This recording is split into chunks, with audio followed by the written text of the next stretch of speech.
So Jennifer, a few words on the process of healing. There are very few kids who see significant improvement just from the removal of um, things that might not be serving them. So yes, we might see like pretty good improvement if there's an allergy to a specific substance, like if there's an allergy to a child's eggs and then suddenly they're not having it and you just discovered this was a trigger. Some of us might not know. That's why I totally agree with you that having a journal is really helpful, because you might not know what the triggers are. They could be food-based, they could be environmental-based, meaning something that your child might be in contact with. So removing something that might be throwing your child's body over the edge and into inflammation is just one part of the healing process. And even more important than looking at it as a removal process, and I know that you came here through a 5-day eczema detox, and there was so much talk, 5 whole days really, of what do we get rid of so that our kids are not having these symptoms, so that they're not triggered all the time. That's just one part of it. That's not really looking at the root cause of the problem, and that's not really healing anything. That just removing the things that are triggering your child or might not be serving them is just a way to create an environment where they could start to heal, and that does take time. So to be honest, I actually don't expect there to be significant improvement most of the time, unless there's an allergy that you didn't know about and then you remove that allergen, and then it's pretty clear. The biggest impact that I see with removals of things is dairy. There's nothing wrong with dairy. For those of you who have not yet heard me speak about dairy, it's in module 1, remove, but it's also a whole like 1-hour talk that I did about a month ago, which is also posted under live teaching inside the program. So I know that it's really intensive. This is actually, I would say, probably the hardest part of the whole process, is removing things in your child's environment, because you could feel guilty. Like, how many of us have felt guilty when you discover that maybe the shampoo wasn't the best one for your child, maybe the food that your child was eating, snacks in school or whatever it is, maybe there was a ton of chemicals in there. And it's really easy, I feel like, as a parent who's been there, to get overwhelmed with the amount of things that are in our child's environment that we can't control, the things in our child's environment that we can control. It's super overwhelming. It's so easy to, I think, feel really guilty about the decisions we made in the past. And just want to remind you that there's absolutely no reason to look backwards, because we're all on the path to healing. And so I hope it helps to understand that really the healing part of it, Jennifer, is not yet begun. It's really weeks 3 and 4. And it's not just like week 1, week 2, week 3, week 4. You'll start to see results in about 30 days. But this is a process that could take a much longer period of time. And I also want you to keep in mind that very often, more often than not, it could be 2 steps forward in the realm of improvement and 1 step back. That's not unheard of, and it doesn't mean that there's anything wrong with what you're doing. It's just the way the body heals. So, so I hope that answered some of your questions. Did it, Jennifer? Or yeah, I just go off on a tangent? Oh no, you're wonderful. And yes, I understand. It is overwhelming. It's so overwhelming. But like, I know that this is all a part of the journey, and we just have to keep doing the right things. And it helps so much to just have a question and be able to go to the forum on Facebook, and like you or someone can like give me some answers. It's just, the community has been really supportive, and that helps a lot. And yeah, I mean, we're just in it for the long haul. So yeah, it is a long haul. Think about how long it's been to get to the place that you are right now, and how it does take time to get better. So I'm going to stop the Q&A part of it. I just wanted to make sure everyone can come in, and I wanted to talk to you about histamine. This is such a crazy topic. Histamine and eczema. There's so much misinformation out there and lack of information. And even when doing research and looking at studies and working with allergists and being a functional pediatrician, I am just amazed at how very little quality evidence-based information there is out there for histamine overload, and how it relates to eczema. So I'm going to try to kind of explain histamine without getting overly emotional about it, because there are a lot of pet peeves here that kind of drive me crazy, and I'll point them out too. So I hope this is interesting. So histamine is something that you might have noticed comes up a lot when there's a lot of confusion in our groups and in our forums, both in the Eczema Rescue Club, but also inside our private group. Just this past 10 days or so, we had a question about avocado. Is it bad for you? What about papaya? Is it bad for you? Is it inflammatory? Is it bad for a kid with eczema? So then asking about further, why would you say it's bad? And it's because there's histamine. The truth is, and if you get anything out of this whole entire time that we have today, it's that histamine is not responsible for most kids to have eczema. Histamine overload is not the culprit for most people that have chronic eczema. It is one of the most potent chemical controllers of itch, and that's why we could get a little bit confused when we're trying to work with histamine or not. Now, for some kids, removing histamine overload from their system does help with eczema and does help with itch, especially if there's an allergic component. And I'll get to how you could try to figure out if your child is histamine overloaded, or if they're sensitive to histamine or can't process it, what to do about it, and some supplements that you possibly might try besides the regular medications that might be prescribed in the realm of like Zyrtec and Claritin and those. So again, histamine is a normal chemical in the human body. It is one of the most potent chemical controllers of itch. This substance is released naturally, normally, to protect us from specialized cells called mast cells when they are activated. So in each and every person in a normal, healthy human body and child of an adult, there are mast cells. And when they are activated, they release something called histamine, which is a normal process. It's also part of an allergic immune response. These are large tissue cells. They're found everywhere in the body. Mainly they're found in the skin, also in the lining of intestines, in all of our air passages, in bone marrow, all over the place. Mast cells are part of the body's normal response to injury. So mast cells release histamine to help us heal. They're also responsible for a lot of allergic or hypersensitivity responses. And so these large molecules called mast cells, they contain chemicals like histamine, they contain other chemicals like tryptase. And so when that mast cell becomes activated, it releases lots of these chemicals. Histamine is responsible for a lot of the symptoms in a person with allergies. Yes, it is true that when tested, histamine overloaded kids have really high levels of histamine levels in the blood plasma and in the skin during eczema flares. But only about 1 to 3% of people have this problem.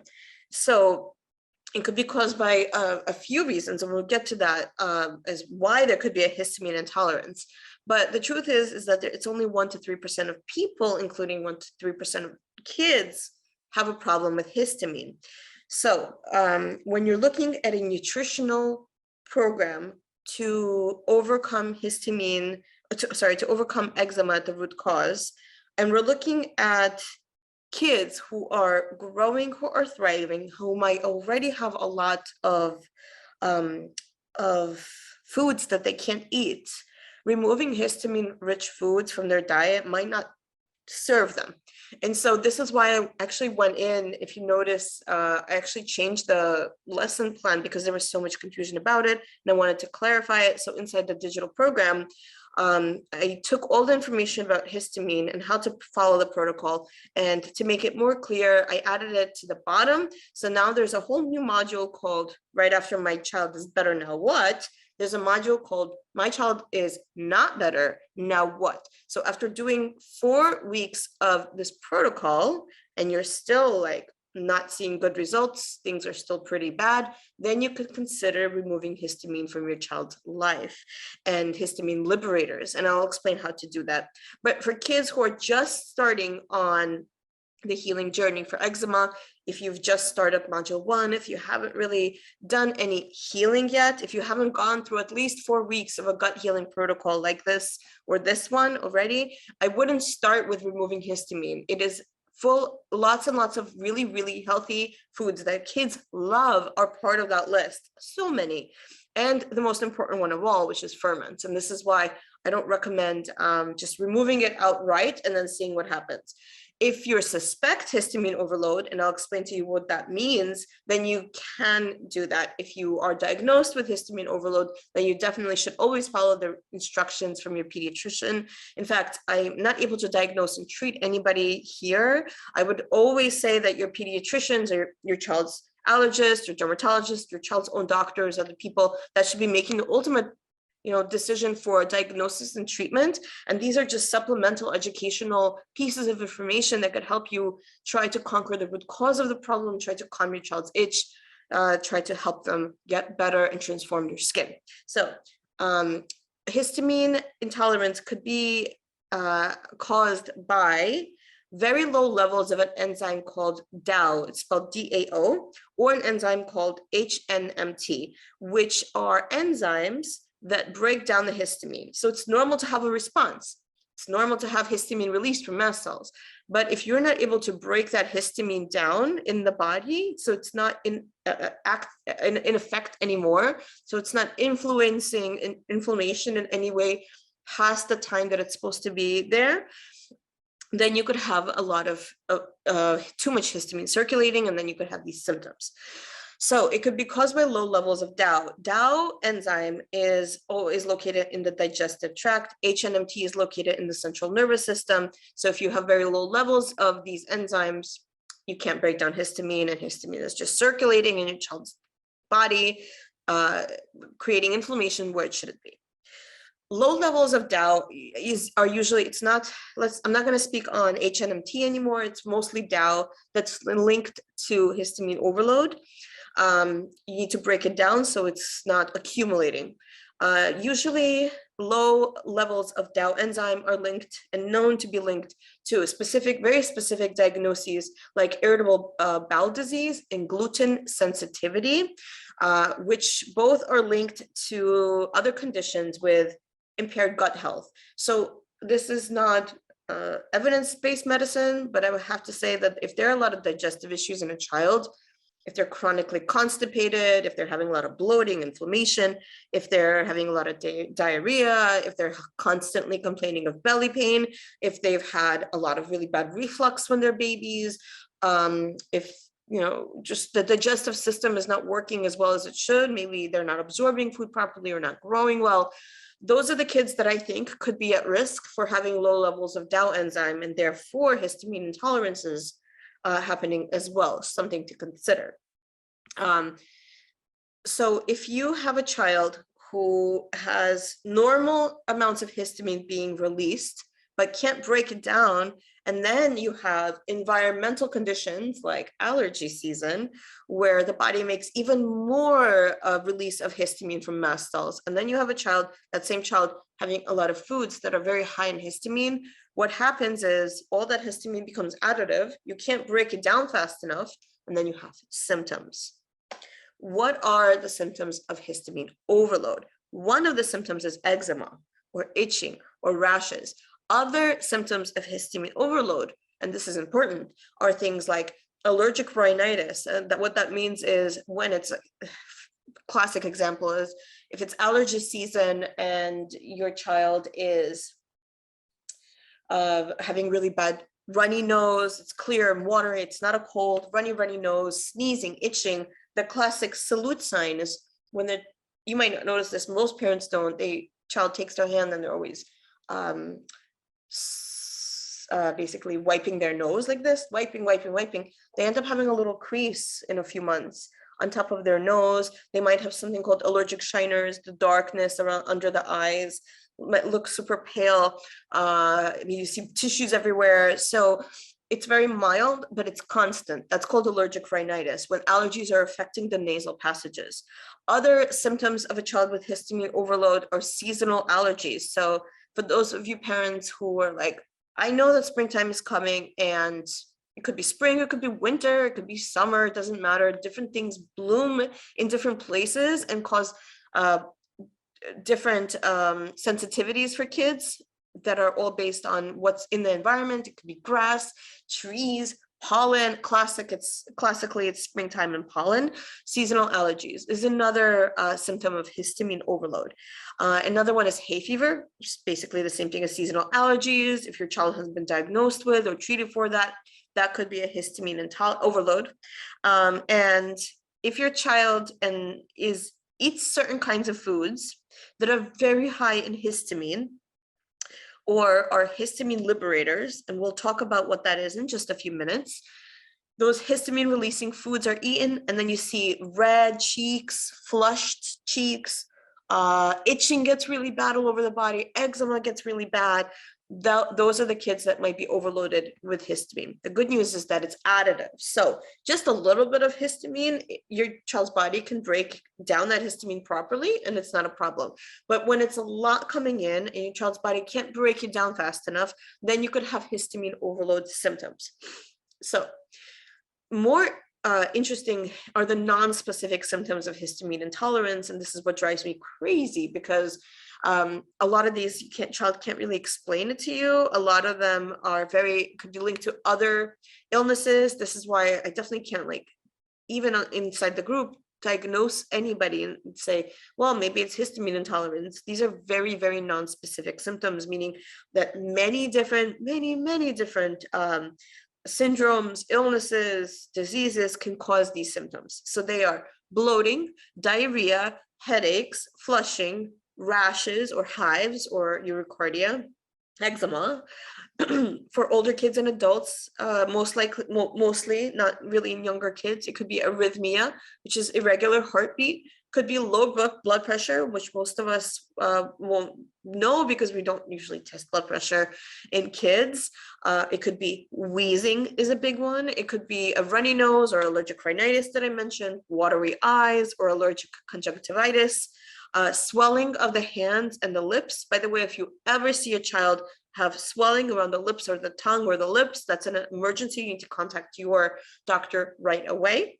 It could be heartburn, very non-specific. Most kids who are like under maybe age 6 can't really describe heartburn very well, so they complain of chest pain. It could, in that case, you also have to speak to your pediatrician or your child's doctor right away. It could be just itchy skin. It could also be PMS symptoms or headaches around the menstrual cycle for those of our kids who already have their menses. It could also be painful cramps. So as you see, these are all very non-specific symptoms. But I would say, in reality, if you have a child who eats any of the histamine-rich foods or histamine liberators foods, which I'll explain in just a few, and that list is also posted inside the digital program, and then you have a child who has seasonal allergies and have a child who eats any of the foods and then they have symptoms right away, has seasonal allergies, allergic rhinitis, then you might want to consider that your child is histamine overloaded. Is there a test for it? Well, unfortunately, there truly isn't a very reliable test for it. There are two main kinds of tests, and both of them don't really apply. The histamine challenge test is one that your allergist could consider doing, but it's not very specific or sensitive, and it only picks up a problem with histamine as it's happening, but histamine levels in the blood go up and down really quickly, and so you might not even know. So I would say consider consider approaching it, instead of looking for a test, as like a clinical scenario where you say, you know what, this does kind of look like my kids. Maybe I should try to remove histamine from their life a little and see what happens. So the two tests are the histamine challenge test. There's also a whole blood histamine determination test. It's not very helpful. You could either get a blood sample or you could get a 24-hour urine collection. This is not really diagnosing histamine intolerance. This more helps to diagnose anaphylaxis, a disorder that is called mastocytosis, which is a disorder of mast cell activation. This doesn't really apply to kids. It's not very useful. And so I really don't, in my practice, test for kids for this. Instead, we do like an elimination if there's a concern, and then go from there. If you suspect your child's eczema is caused by histamine overload, there are many different ways to treat it. So one way, which is the classical conventional approach, is to use medication, a medication like a histamine antagonist or histamine blockers. How they're AKA antihistamines. Antihistamines drive me crazy. The reason why they drive me crazy is because as a pediatrician who works in, my background is hospital medicine. So I meet new people all the time. I meet new parents all the time. Unfortunately, when their child is admitted to the hospital, I have to meet them for the first time. So I don't know them. And so when I do a history and I ask, like, what medication is your child on? They will 99.9% of the time forget that their child is taking Zyrtec, Claritin, or any of the, or Flonase, or any of the other allergy medications that are over the counter, Allegra. These antihistamines are so commonly used for symptoms of seasonal allergies and itching that parents forget that these are medications. So this is what drives me crazy, because it is a symptom of a bigger problem. And guess what? These kids are on these medications for seasons and months and seasons and months, because if they're not, they're miserable. So yes, these medications work well to suppress symptoms. How they work, these antihistamines, is they downregulate the activated state of the histamine receptor. So for histamine to work, it has to bind to a receptor in the body, and then you have symptoms. And so this is supposed to be normal. These symptoms are actually a way to heal. But if you don't want these symptoms, what you can do is block off those receptors. So histamine will just be hanging out in the body, not being able to bind to anything to cause symptoms. So I don't know any other approach that is more of a band-aid than this, truly, because you're eliminating symptoms. They don't heal or treat anything. They just make sure that your child is comfortable, and that's important. That's very important. But at the same time, you need to be doing something else to prevent this problem from happening in the first place. So there are different kinds of antihistamines. If you want to get a little nerdy with me, there are H1 blockers, there are H1 second generation blockers, and then there are H2 blockers. So the H1 and the second generation H1 blockers, they block histamine release from the skin or cutaneous mast cells. So they're not even like released. H2 blockers, they will down-regulate the activated histamine receptors as well. H1 blockers cross the blood-brain barrier and they're sedating. And those are the Dimetaps, the very popular Benadryl, and Unisum is another one. It's a medication used to help someone sleep.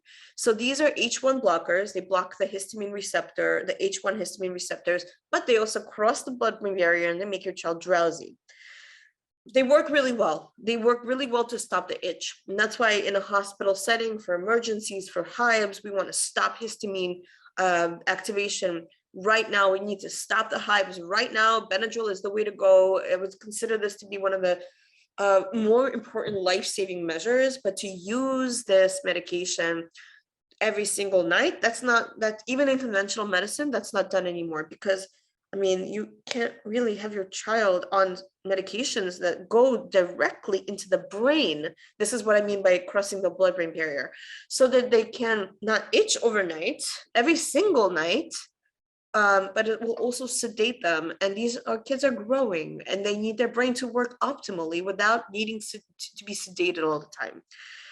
So H1 second generation blockers, they're less sedating, they have less anticholinergic effects, meaning like the other side effects, like headaches, like nausea, like dry mouth, which are anticholinergic effects. They have a longer half-life, meaning they work longer. And those medications are the Zyrtec, the Allegra, the Zizal, it's spelled in the XY, ZAL, it's the Claritins, it's the Alavert. The generic names for these are are like cetazine or loratadine. So it's all the same thing. They are, I mean, really the same. If your child is on one or the other, it truly doesn't matter. They all work exactly the same. Working with kids who are on these medications all the time, I would say they literally are all the same exact thing coming from a different brand. So we can use medications like this to help our kids feel better temporarily. Nothing wrong with that. Nothing wrong with that. But if you're needing to rely on these medications every single day, all through seasons and months and years, you need to do something else. And I think a more root cause approach, instead of relying on these medications only, and of course, don't stop any medications if it was prescribed, but you might not need to rely on them if you just remove the foods that are histamine rich and remove the foods that cause more, they're called histamine liberators. They allow for the release of histamine a lot easier in the body. That those are foods. So those foods that are histamine rich are the fermented foods, and fermented foods on their own are really just one of the most potent ways to heal the gut, to restore the microbiome. One of the healthiest things that you can do for your child if they are having gut health issues, if they have a leaky gut, if their microbiome is disturbed. There is no probiotic that I could possibly think of that is more potent than a ferment when it comes to creating a microbiome that is healthy and diverse, full of the microbes that you need. And by the way, if you haven't gone there yet, this is the whole entire week 4 of the 4-week protocol that it's all about ferments. But if you're removing histamine rich foods, you have to remove ferments. Other histamine rich foods are any kinds of cured or fermented meats like sausages, salami, fermented ham, some vegetables like tomatoes, eggplant, spinach. Don't worry, this whole list is listed inside the program.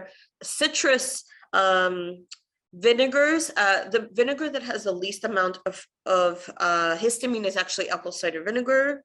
You have things like fermented grains, like sourdough has a ton of histamine as well. Definitely fermented soy products. So on their own, things like tempeh, miso, soy sauce, natto could be very, very healthy because it's a ferment, as long as it's non-GMO, if it's organically grown. But if it's a child who has histamine overload, you have to remove them. Another one is citrus, has a ton of histamine in it.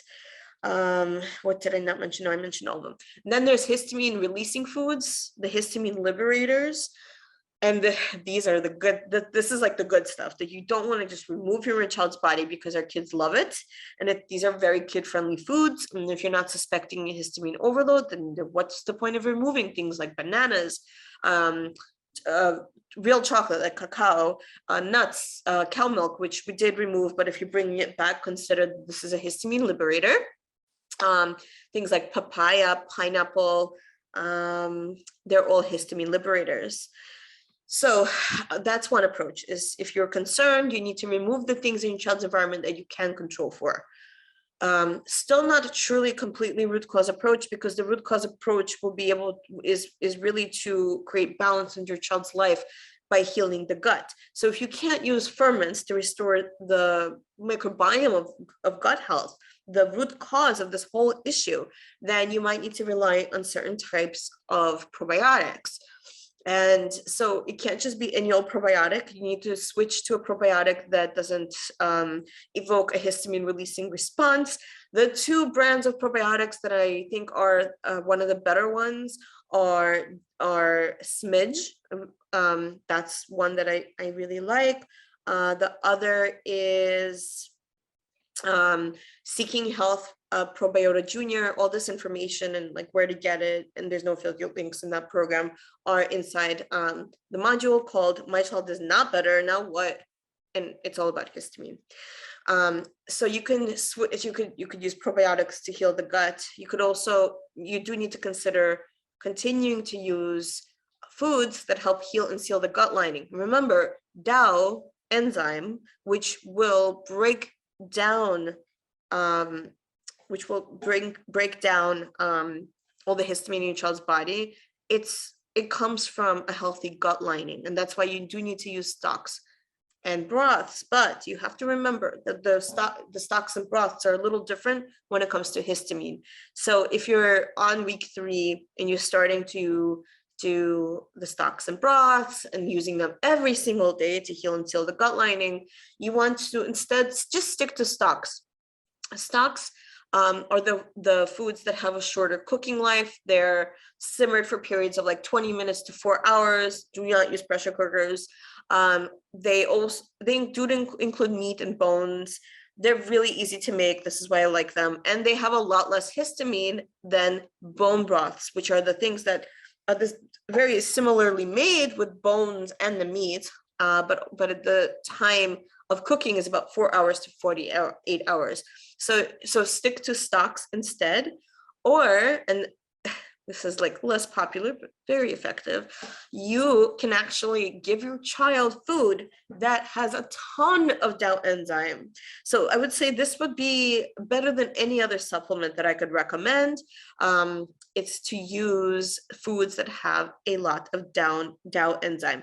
Those are, number 1, kidney meat, number 2, organ meats like liver. So organ meats are number 1, kidney and liver. There's a brand that I like.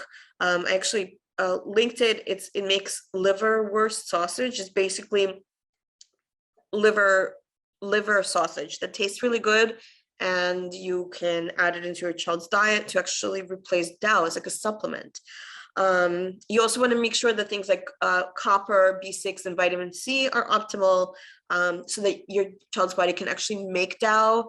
How do you get this? No, it's actually not a supplement. It's food that is super healthy, like dark leafy greens, dried fruits like prunes have a lot of copper, vitamin C, and B6 as a combination. Whole grains, beans, nuts do also, but you want to eliminate them if you're concerned about histamine, so you're kind of stuck. Anyway, so if you're looking for the brand of the kidney, the liverwurst, which also has kidney in it, I know it sounds weird, but this is really the best supplement. Is actually real food.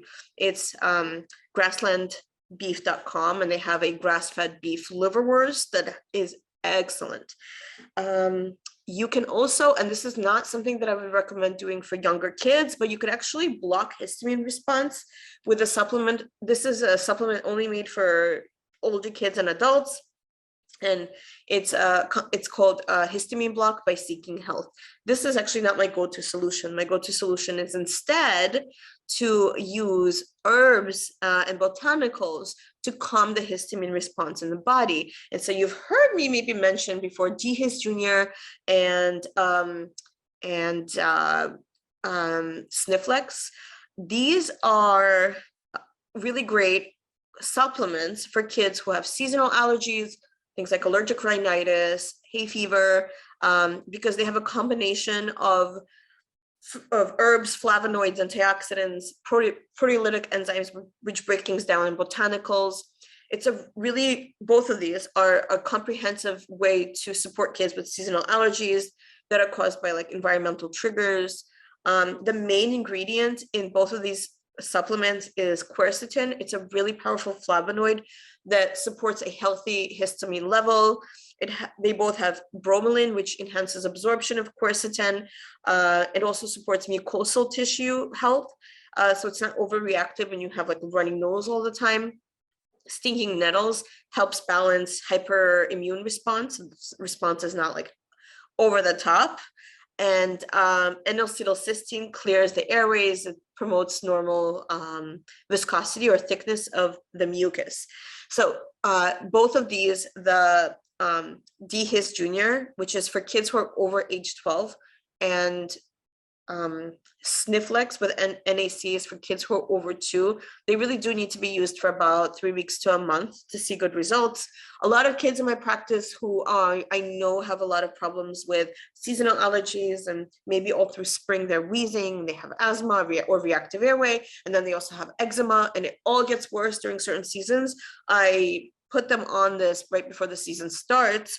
But this is, again, a Band-Aid solution. The long-term approach is always going to be to heal the gut so that their body is not overly reacting to everything. So that's my little spiel on histamine. What questions do you all have? You could just unmute yourself, ask. So Hi. I have a question. Yes. On the stocks, Mhm. so the broths, right? They have the collagen, right? So stocks would be stripped off the collagen, so that's going to be the difference. Like, I know you mentioned that one is that stocks have less histamine, right? Can So you what is the repeat trade-off happening? that? Or I lost you for a second. Can you please repeat that last statement? okay, I think let me get off my. Can you hear me now? Yeah. Yeah.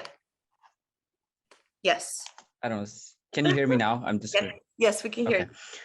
you. So what is the trade-off between the stocks and the broth? One is that the histamine level is more in the broth. Because we, like they don't usually take it. So we put in, like, let's say we're making, this Indian thing called a khichdi, like with the rice and the beans, right? So we cook that in the broth, right? So like, do you recommend that stock is a better option, keeping the histamine thing in mind? So like, what would you say? Okay, so they're both really healthy. They both will heal and seal the gut lining. So if your child is sensitive to histamine, just stick to stocks. It's just as healthy. They're both healthy. They are a little different. So the kinds of collagens are different, but you'll get really Yeah. great benefit just with the stock alone. It's also easier to digest. It's easier to digest stocks than bone broths. Okay. So both of them you're cooking with meat, but also bones. So a lot of Yeah. there's a lot of like misconceptions. Some people think, oh, I'm not going to use the meat when I'm cooking bone broth because it has a lot of bones, and you're getting all the inside of the bones out. But you could do that with both. Just the kinds of Yeah. enzymes that release are a little different. So if you're just doing stocks, that's fine. You don't need to advance to bone broth. So is there a brand that can you recommend? To be honest, I think cooking at home, like with twins and everything, that's, and I know there's always a trade-off, right? What is the closest thing that you recommend that we buy that, that's best? Because there's so many options, and you go crazy, right? Okay, so cooking stocks is easy because it's like a very short boil, not a big deal. I don't have a brand for stocks, but I do have a brand for bone broth. It's called Brodo, Brodo. Okay. This is the only brand that I truly recommend. A lot of brands have really great ingredients. They use organic products. They're wonderful. They're made mindfully. They use really excellent. The quality of the meat is so important. So important. A lot of brands, but Brodo does not use pressure cookers. And when you use a pressure cooker, you're denaturing the enzymes. And there was like a kind of a controversial thread at some point, and I really, really got to think about it. But the truth is that pressure cookers are convenient, and if it means like not having a homemade meal at all and you have to eat out or buy something that's not as healthy, then by all means use a pressure cooker. I think that slow cookers are just as convenient because you set everything. Electric slow cookers, right? They don't use that high pressure. They're slow simmering. It's like literally the same thing as leaving something to simmer on your stove on a short, slow, gentle simmer for a long time. So I know pressure cookers are popular, they're convenient, but so are slow cookers are convenient because you could set the timer on them just as easily. Anyway, I deviate. Pressure cooked foods are very often used for kids who have such severe allergies to foods that you need to denature everything so much that their body doesn't even recognize it as a food, so they're not responding to it. And if your kid's doctor prescribed that kind of method for your child, you probably need it. And I'm not going to say that that's bad. It's kind of like, which one is worse? But for a child who, this is super rare, but for a child who doesn't have this issue, don't use pressure cookers because it will literally just take the healthiest food and then denature it, and your child's body can't use the product as well. So I like Brodo because they don't use pressure cookers. They'll mail it to you frozen. It's not that expensive because kids are small and they just need like a small amount every day. Frequency is everything. It's not really about quantity. They have, they don't have to drink this whole carafe, but it's about daily, and even multiple times a day is really the best way. That's really the crux of the program. This is where you'll do the most gut healing. I know that you're using it to cook khichdi, and that's great.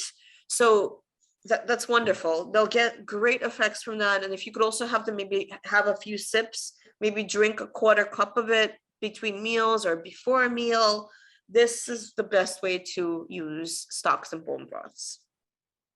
Okay. I have a question regarding the bone broth, which you are saying. Like now, when you were talking about those, like they have seasonal allergies. Sometimes I give some foods, and their lips or the cheeks become red. So I do see like all those symptoms in my kids, and and I'm following each week slowly. So I'm in week 2 and week 3. So we are not using we are not using milk, so I do not know from where we get calcium. And then now, because based on what you have said, like I definitely feel my kids have high histamine. So if I remove all those foods, I'm left with very few foods. Like I do not know like which food should I give them so that I provide them nutrition food, including calcium, and then I just started giving them fermented, but now I feel even fermented food also releases high histamine. So I'm a little confused about the whole thing. So the question about calcium is you can use other foods that are extremely calcium rich to replace calcium. Like chia seeds, for example, have a lot of calcium. Actually, more calcium by weight in chia seeds than in dairy. Just so you know, calcium. Sure. So I mean, I'm not saying your child doesn't need calcium, but they do, but you could get it from other sources. Take a look at the list. I just revamped it. There's a list of calcium rich foods in the dairy section that you could replace it with if you're not doing milk. The foods that have histamine, that's why I don't recommend just removing everything. So it's also additive. So having a little bit of something is fine, but then you'll kind of, if you have a lot of it and then you hit that threshold, you'll have symptoms. So it might be just minimizing histamine rich foods instead of like maybe leaving bananas but removing ferments. Ferments have the most histamine. Okay. So it's better like I don't give them, like now I know they are histamine, like I'm not getting the correct word. Like I know they're high in histamine, and that's why I give them the attack and the wheezing, all those symptoms I find. So now, based on after listening to the session, now I feel like I need to be very careful about the food which I'm giving. So I need to follow and give like there are a lot of food which have been, because my kids are allergic to nuts, they're allergic to egg. I'm like, okay, now I'm like very little food range which I have. Which I can give to them. So the goal is, yes, we're going to remove some stuff, but focus on healing the gut lining, and then using juicing will help a lot. Stocks will help a lot every day. Stocks. This is where the healing happens, so that you're not stuck in this minimal amount of foods eaten forever. And I think your kids are a little older, right? Yes, doctor. They're a little older, like they're 7 and 8. Yeah. So it's gonna take time. So it's not just removing things, but giving your child the stocks. Switch to a really high quality probiotic. Like high quality probiotic, because like I remove dairy and I see a little bit of difference, so I cannot give dairy and I cannot give ferments. So off late I just started like the rice which I cook the previous night, I keep water in it and keep for 24 hours. and I'm trying to give that because rice water is also like a very plain fermented. So I'm not using the other ones. Like just I started with this because I'm not knowing which one to give. I'm sorry, can you repeat that last question? So what I'm doing is like I take like a little bit of rice which I cooked Okay. today, and Mhm. then I pour water in it. And because back in India, we used to, for healing a gut, similar kind we used to do. Like we used to eat the before days rice just to, you know, for the lining of our gut. But I'm not giving the rice, but I'm giving the water to them because as you said, like ferment also high in histamine. So I'm just not knowing like which probiotic to give them to heal the gut, or like which one based on the allergies for. Yeah, so I was Smidge would probably be a really good one. It's called Smidge. Gut sensitive. Smidge, yeah. Can you tell the spelling, doctor? Yeah. SMIDGE. Okay, thank you. Okay, sure. I would say like switch to that one.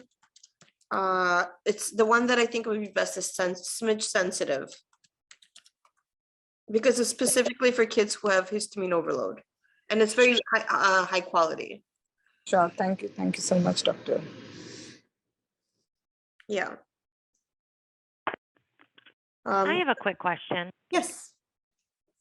It's Natalie, by the way. Sorry, Hi. I'm joining by Hi. phone today. Sure. So we've been working with a functional nurse practitioner because we have the histamine overload. I'm getting like extremely burnt out on it, so I've been trying to have like an 80-20 rule, you know, like sending lunches to school and stuff is getting a bit more difficult, and meal planning and stuff. Is there anything when I do, like, for example, I try to make sure he doesn't have histamine or histamine liberators more than once or twice a day in very, very small amounts. But when he does have something, is there another food that I could pair it with that would be helpful? Not that I could think of. No, Yeah. there's really no foods that are known that I know of that clear histamine. Okay. I didn't I mean, think I so, but I thought imagine, it was worth asking. I imagine they don't really talk about it like that, but I imagine like quercetin rich, something with quercetin in it. Although supplements have a lot more than, your best bet would be to look into something that has quercetin, but I can't say that there are any like good studies that indicate that it will be of any significance clinically. Like Okay. you might not see the actual result. So I'm just looking up. Okay, I've so I would looked say quite like a bit and couldn't something find. like kale and broccoli and blueberries and apples have a lot of quercetin, but I don't know if you're going to see a huge difference. Like I wouldn't focus on that too much. Okay. If you can get your hands on quercetin or one of the supplements I mentioned, that might be helpful because it'll help stabilize the histamine response right away. Okay. And you said those were like the Snifflex and the DHIS Junior, Mhm. and it would take like 3 weeks to a month to notice Yeah. anything? Yeah, don't use it for more than a month. It's not really indicated for that, but to have like the most benefit, it has to be something that you're using every day if there's like an allergy season happening, because Okay. the point I'm trying to make is it's not going to work like Benadryl or Zyrtec or Claritin to get rid of allergy symptoms. People a lot of times think that they could switch from one of those, Claritin, Zyrtec, Allegra, to this combination of herbal and flavonoid supplement, but it doesn't work that way. It works slowly and it's preventative, so you're not going to see like significant improvement right away, but I'm sure that it'll No, but it would be, help. Yeah. yeah, and it should be helpful to have on board because, I mean, his pulmonologist had him on Zyrtec and more than the recommended dose daily for a really long time until I was like, this is not working. And then I obviously found out about the histamines. And so, with the help of his pediatrician, I stopped it. But when he does get sick, it doesn't really even make that much of a difference anymore. So this would be something like when he is having his colds that he gets like once a month that I could, you know, have something help combat it with all the other things we're doing. So that's helpful. Yeah. Like based judging by the amount of people who have who say, I'm sure like my kid has a histamine problem. I think that when they write 1 to 3%, it's only because they can't diagnose it.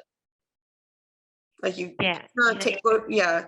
So yes, that's where we're. It's taken a really long time. Mhm. And we went through your program and everything, and so I am so grateful because and he fell off the growth chart. He hadn't gained any weight in 2 years, and following this new protocol, he gained 3.5 pounds in 3 months. What do you think helped the most? Like what part of the program? It was honestly you making me not feel like I'm crazy. Like there's more to this, that there's an actual root cause, and we could, my pulmonologist was great, but I realized that we were just doing Band-Aid after Band-Aid, and the amount of medications he's on at 3 years old, I was like, this is not normal. So But it wasn't in the how mainstream medical. Yeah, well, it's just a different process. So how long were you doing the program? Not how long were you on it about now? Well, I started it last year sometime. Time flies. And I started with your free challenge and then signed up, and then did it for a while, and then I'm like, I think it's more, and then I looked into the histamine stuff a lot more and found my pediatrician, and I gave her some of the information that you had shared with us, and she was like, I think she's right. You're onto something. So Okay. and You I have was a like, very yeah. open-minded pediatrician. She's That's amazing. good. Yeah. Where do you live? I'm in Michigan. Who's your pediatrician? I'm sorry? Who is your pediatrician? Her name is Jill Savage. She's out of Haler Hug in Farmington Hills. And I couldn't have made it this far without her. That's good. That's great. That's a blessing. So. All right. Well, thank you so much. I appreciate your time and your help on this. Hey, you're welcome. Yes. Who else would like to chat? If not, I have a bunch of questions in the chat box. Okay, I'm going to answer them real fast. Let's see. Hold on. Let's see. Oh, okay. Histamine liberators, Tina, are the foods that trigger the release of histamine. They're not histamine rich, but they trigger the release of histamine in your body. And if you want those lists, please go to the module that says my child not better. Yeah, I got the list when you were speaking. Right? Okay, good. But I want you to actually go and take a look at that list if you're going to use it, because I might have missed something and maybe print it out. So it's a whole list. So I blurted it out, but it's inside the digital program. Take a look at that list. It has the and we can download those. Is there the guide? Do you know if you can download? It's not like a downloadable, but you could like Okay. copy and paste it into something. Okay. Yeah. Okay. I'll make a downloader. Yeah, because that way, when you send me like that for the application copy. of like remedies like moisturizer, so it was always on my phone, so I could review it, right? It just becomes easy, right? Yes. By the way, the digital program has an app. So if you search for Kajabi app on your phone, that's my course will look like a nice app. So you could look at it. So like I download the Kajabi app and from there log in. And it looks good. It looks good. Okay. It doesn't. Okay. I'll try that. That's good to know. Yeah. Thank you. You're welcome. Kimberly asked, my daughter is 6 months and is breastfed. Do you have any tricks for helping her get more gut healing foods in her? So then, Kimberly, it means that you would be having the foods, not your breastfed child. You should continue to breastfeed. But if she's starting to have foods, then if she's refusing something, try something else on the list. Take a look at the wholesome foods for wholesome babies guide to help guide you and make sure it's all age appropriate. Let's see. Needin said pea milk, and it said he's giving his kids pea milk, and bottle says more calcium than milk. Maybe try that. Yeah. So I wasn't sure if it's like added or what, but it does say that. So Ripple is the one. Yeah, that's the Okay. one. Look at all the other ingredients. Also, there's a lot of Yeah. chemicals in there. Yeah, but I think at this point, right, like you said, right, it's a trade-off, Yeah, right? So we are saying we took off the dairy and wheat, so like we do some trend upwards. So it's just like, Where, how does every parent know about this pea milk? I don't know. Like, why is it's so popular? Uh, but it does have a lot of chemicals. So yes, you have to feed your child, yeah, but also consider like chia has a lot more calcium. Chia seeds yeah, we do put that like when we're everywhere. making like mung bean pancakes and stuff like that, or smoothies. So we do introduce that. I mean, eventually the goal is, to get them off the milk, Yeah. right there in the habit that they want in the morning, at night. So that's the thing, right? Yeah, Yeah. kids like it. It is a Yep. nutritional powerhouse, Ripple milk, and I know a lot of kids like it. And then yeah, let's see. Oh, look, Kimberly asked, I'm wondering if I can drink the detox juices if I'm nursing. So it's just, yeah, you can.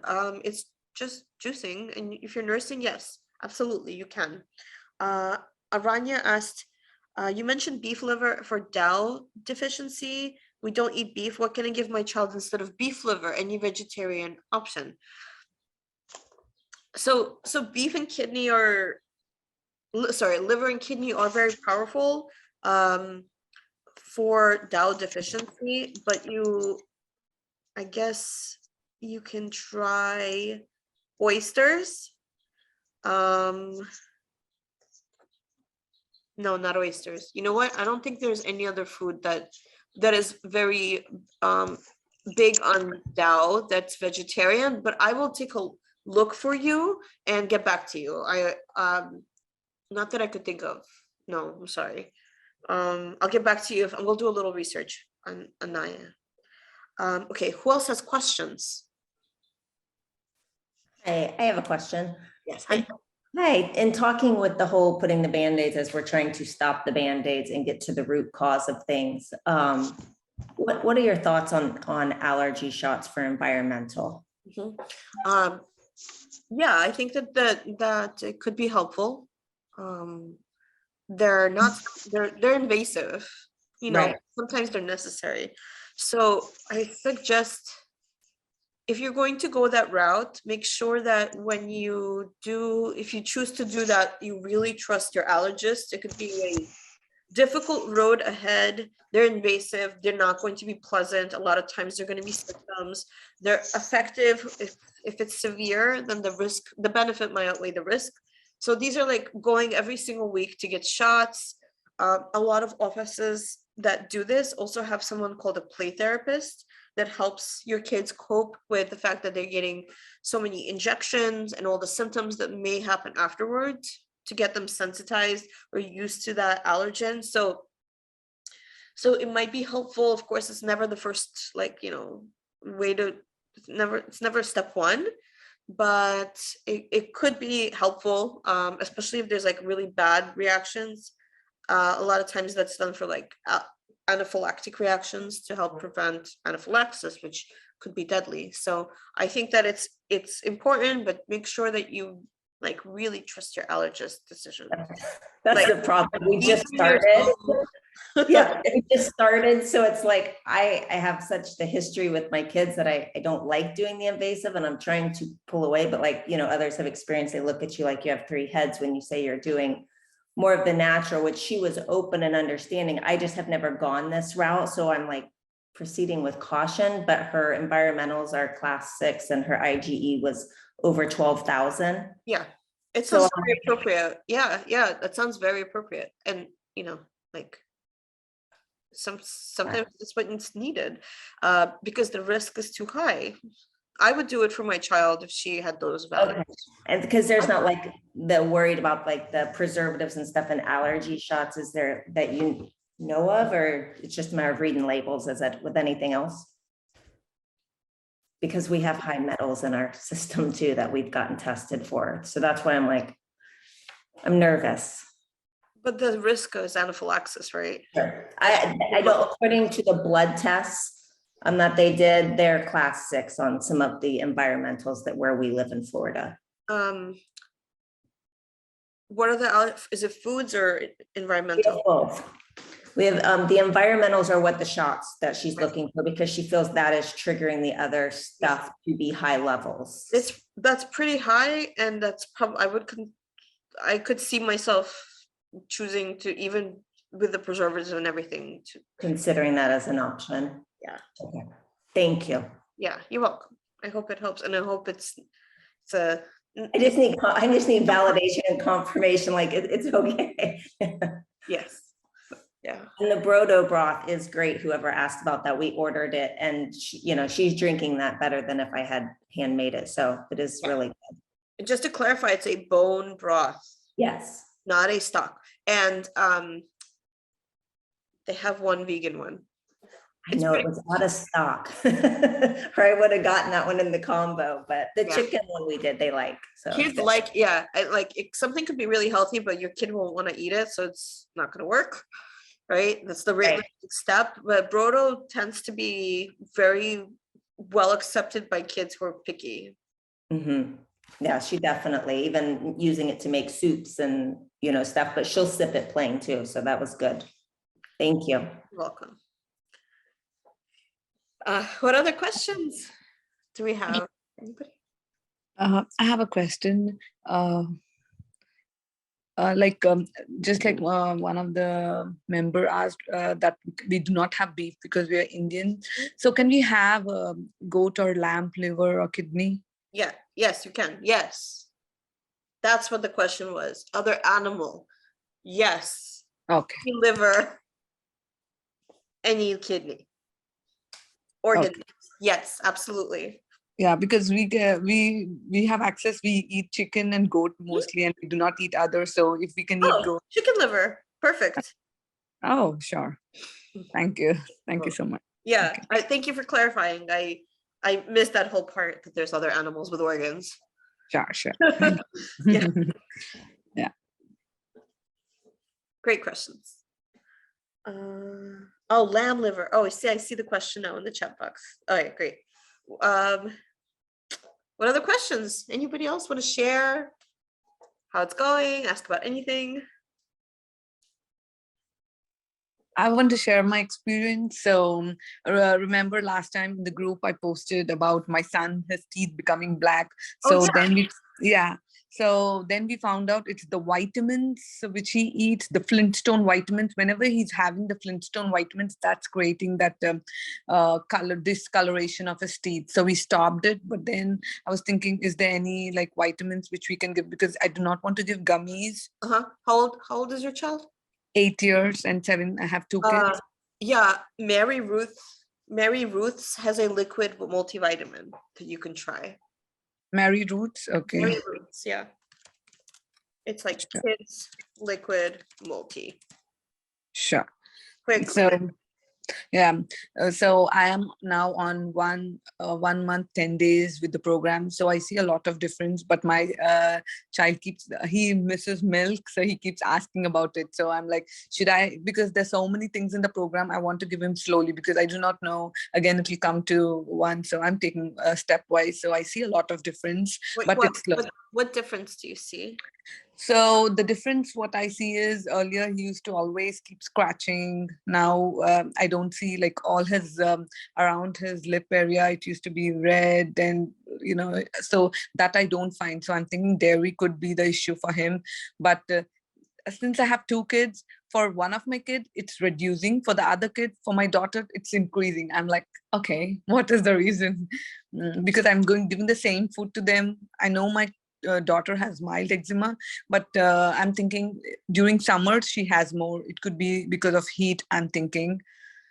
Heat. But otherwise for my son, what I see is there are patches those hard areas only, it's very difficult. Otherwise, especially the detox bath, after the detox bath, the next day he's so good, like he's clear because of the sugar scrub which we do whenever we go to the pool. His skin is so superb. I'm like, I really thank you for that part of the thing, because kids want to go to the lake or a pool in summer, and after the detox he really likes it and I like it. But I'm worried, like, can we give it like alternate days? Is it okay with baking soda? Yeah, you could do it every day. Like, okay, because I'm not giving him apple cider vinegar because he doesn't like that pungent taste. He likes baking soda, which is more soothing, but his skin is so good. And he himself asked, okay, can I keep that sugar scrub, because it makes him feel so good. Sugar scrub? Yeah. In after you go to the pool, as a part of detoxification, one of the thing was given is take little sugar and oil and rub it around. Oh, from the guide. Yes, you could definitely do that every day. Yeah. Okay, so we keep doing it. So especially his, because since he's soaking himself in baking soda, it's easy to rub to the dead skin, so it becomes more soft. So he likes that part. So I definitely see a lot of improvement in my son, but the hard areas, I know it will take time for me, and I need to have patience. Look, if you're seeing improvement and you've done this for a month, you can reintroduce dairy, but I don't see the reason to, like, just because he'll be fine. He misses dairy, I know, but he's improving, it's helping. So maybe give it a little bit more time to heal more. Yeah. So like, if we bring back dairy, should I give, like, I buy from the local dairy, but like I'm from India, so we are more used to the buffalo milk, and here it's very, very difficult to get buffalo and cow's milk. I feel it's very difficult for digestion, especially with the goat or sheep. Okay, goat or sheep. I need to find. You'll actually see, so if you reintroduce it, you have to follow it step by step, and you'll see I write goat or sheep first before cows. Okay. Follow the reintroduction steps, step by step. Goat and sheep are a lot easier to digest, a lot easier to find, even locally. And regarding the juicing, we are following juicing, but we are not using all. I find, like, when I give him beetroot carrot, that juice, I don't know, he gets like, red. So I don't know, he has allergy to beetroot or carrot, some or the other, I think it's making. But celery is really good for them. So I'm mostly giving celery and apple because I feel like it's very good, like normal skin. Yeah. So if there's a reaction that you're not loving, then don't give it to them. It's not worth it. And you could literally just do celery forever, and that would be enough. Okay. And So make it better. Celery is my favorite, personally. Oh. Because it's like better than coffee. It'll hydrate you. Yeah. So much. Now, like, our breakfast is first having the juice, then 20 minutes. They're like, oh, there's so much. I'm like, you'll thank you. Because this kind of a routine, it's really good even for their future. I know it's because it's like a very good routine. Only thing, it needs a lot of patience from me, because sometimes I give up. I'm like, no, I see you as an inspiration. And I'm like, okay. I'm like, you took an effort to really write so detailed, and I'm really thankful for it. But it's taking time for us. Thank you for doing the work and being here. I appreciate it. I'm glad it's helping, and then you're smiling. It's helping. Only the hard areas, I just do not know. So for the hard areas, I'm still keeping a diluted cream and the steroid, just because, I just don't want to give up. So, but I'm not keeping that frequently, just to make sure. I just want to see how his skin is doing with this detoxification and stuff. Yes. Yeah. Great. Thank you. Thank you so much. Thank you. You need to smile over here. All right. And anyone else have any other questions or want to talk about anything?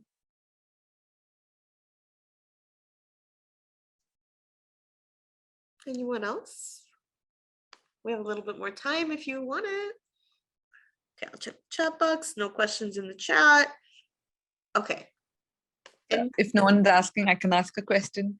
So in this session, you were talking about not using the pressure cooker, but like just being working pressure cookers, like especially when you cook lentils and all, it takes for hours. So like you were saying, it's not that nutritious. What is the other alternative apart from, because I don't like the slow cooking. You don't like slow cooking? Yeah. Why? Okay. Actually in India, like this is my belief. Yeah. So they say not to use a lot of electrical stuff, microwave and stuff like that. So what your grandparents used to do that stuff. So to make sure. So I'm like, okay, should I use an electric one? So that's the only thing I'm concerned about. Pressure cookers are electric. Okay, we have like Indian pressure cooker, so it is not electric. Yes, so it's like just you keep a whistle on it, so you get same like the Instapot, but it is actually on the flame. You cook it, so it's a manual one. It's not like you do the settings. So Okay, I have a question. First of all, what is it called? Like, if I want to buy one in America, what would I find? What would I look for? Yeah, in Amazon, it is called the Prestige cooker, Indian cooker. Okay, so my question is it just a tight-fitting lid? Yes. It doesn't use super high heat? I'm sure it's using super high heat, but just the thing, it's not electrical, it's flame. Like we're using the gas to on it and off it. Okay, I'm gonna get back to you. I don't want to say anything until I do research. You just blew my mind. Oh, sorry.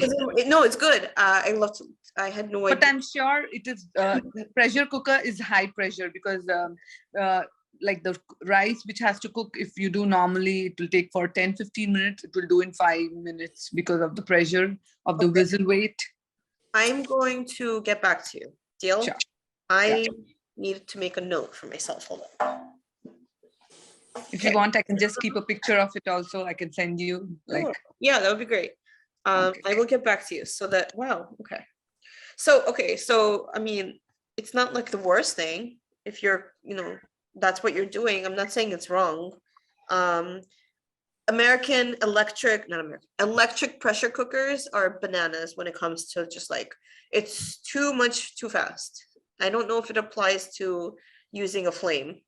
A flame can't do what an electric one can. It might not be the same thing. That's why I want to get back to you. Okay. Gosh. But I'm sure it is doing, I know the mechanism, same like the Instapot, this also does like in fast. So I'm thinking, what is the other alternative I can do, like apart from slow cookers?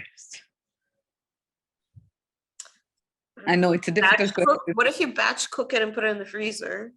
Okay. Okay, like all my Indian friends always had homemade meals in college from their moms. Yes. For a whole year. Yes.